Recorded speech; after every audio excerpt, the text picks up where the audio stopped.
ઝઘડિયા ઔદ્યોગિક વસાહતના પ્રદૂષિત પાણીને દરિયા સુધી લઈ જવા માટે 10 વર્ષ પહેલાં ફાઇબરની લાઇન નાખવાની કામગીરી થઈ હતી. જોકે આ ફાઇબરની લાઇન વારંવાર લીકેજના પ્રશ્નો હોવાથી ખેડૂતો અને ઉદ્યોગોને નુકસાન થયું હતું. તેથી 3 સ્થળો મળીને કુલ 15 કિલોમીટરની નવી સ્ટીલની લાઇન નાખવાનો નિર્ણય ઝઘડિયા જીઆઈડીસી તરફથી લેવામાં આવેલ, જેથી નવી લાઇન નાખવાની કામગીરી ચાલી રહેલ છે. વારંવાર લીકેજ હોવાથી પાક અને જમીનને નુકસાન થતું હોવાથી ખેડૂતો દ્વારા તેમના માલિકીની જમીનમાંથી આ નવી લાઇન નાખવાનો વિરોધ કરવામાં આવી રહ્યો છે અને તે બાબતમાં નાયબ કલેક્ટર સાહેબ અંકલેશ્વર અને મામલતદાર હાસોટ દ્વારા અનેક વખત મિટિંગો થવા છતાં કોઈ સમાધાન થયું નથી. મિટિંગ દરમિયાન એનસીટીના અધિકારી ઉમેશ ચૌહાણ દ્વારા જણાવેલ કે 10 વર્ષ પહેલાં જ્યારે લાઇન નખાઈ હતી ત્યારે કરાયેલા આરઓયુ મુજબ અમે કામગીરી કરી રહ્યા છીએ. સરકારી નિયમો મુજબ અમે વળતર આપવા માંગીએ છીએ. ખેડૂતો સાથે અનેક મિટિંગો કરી છે, સમાધાન ના થાય અને કામગીરી ઝડપી પૂરી કરવી હોવાથી અમોએ પોલીસ પ્રોટેક્શન મેળવ્યું છે અને અમારી કામગીરી ચાલી રહી છે. હાસોટના ખેડૂત ફકરુદ્દીન શેખે જણાવ્યું હતું કે આ પહેલાં ઉમેશભાઈ તેમજ એસડીએમ શ્રીના હુકમ છે એવું જણાવતા હતા. હવે એસડીએમએ જણાવ્યું કે મેં આવો કોઈ હુકમ કર્યો નથી, તેથી હવે જૂના આરઓયુ મુજબ કામગીરી કરવાનું કહે છે. તો મારી સાથે આવો કોઈ આરઓયુ થયો જ નથી અને કોઈ ખેડૂત સાથે આરઓયુ થયો હોય તો પણ તે લાઇન લીકેજ કે અન્ય સમારકામ માટે હોય છે અને તે માટે પણ ખેડૂતની સંમતિ અને વળતર ચૂકવવાની હોય છે.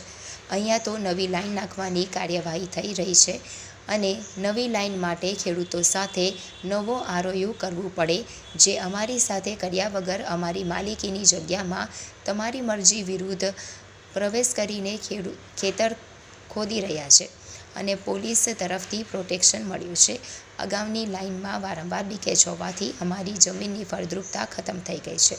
ભવિષ્યમાં આ જમીનો એનએ પણ ના થઈ શકે અને જેના લીધે અમારે નવી લાઇનનો વિરોધ છે.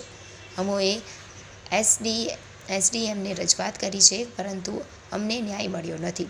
જીઆઈડીસીના આ ગેરકૃત્યને સ્થાનિક પ્રશાસનનો સાથ મળી રહ્યો છે એ દુઃખદ છે. અમે સંવિધાનમાં મળેલ હકો મુજબ અમારી લડત ચાલુ રાખીશું. ભારત દેશ ખેતી પ્રધાન દેશ છે. ઉદ્યોગોના વિકાસ ખેડૂતોના વિનાશથી ના થાય એવી અમારી રજૂઆત છે. આપની આ મિટિંગ કયા સંદર્ભે હતી અને આ મિટિંગનું શું પરિણામ નીકળ્યું છે? અમે હાસોટ ગામના ખેડૂતો છીએ. છેલ્લા 9 દિવસથી એનસીટી કંપનીએ અમારા ખેતરોમાંથી જે ખરાબ પાણી જવાની લાઈન છે એ અમારી કોઈ પણ જાતની મંજૂરી લીધા વગર નાખવાનું કામ શરૂ કરેલ છે. અમે સ્થળ પર જઈને એનો વિરોધ કરતા એ લોકોએ પોલીસ પ્રોટેક્શન સાથે લાવ્યા. અમે મામલતદાર સાહેબને ફરિયાદ કરી, ત્યાં પણ અમને ન્યાય નહીં મળ્યો. આજે અમે એસડીએમ સાહેબને આ 3જી વખત મળવા આવ્યા અને એસડીએમ સાહેબને અમે વિનંતી કરી કે અમારા ખેતરોમાં જે આ કંપનીના લોકો ખોટી રીતે પ્રવેશ કરી અમારા ખેતરોને ખોદી રહ્યા છે એમને અટકાવો. તો એસડીએમ સાહેબે અમને સ્પષ્ટ શબ્દોમાં કહી દીધું કે આ મારી સત્તામાં આવતું નથી.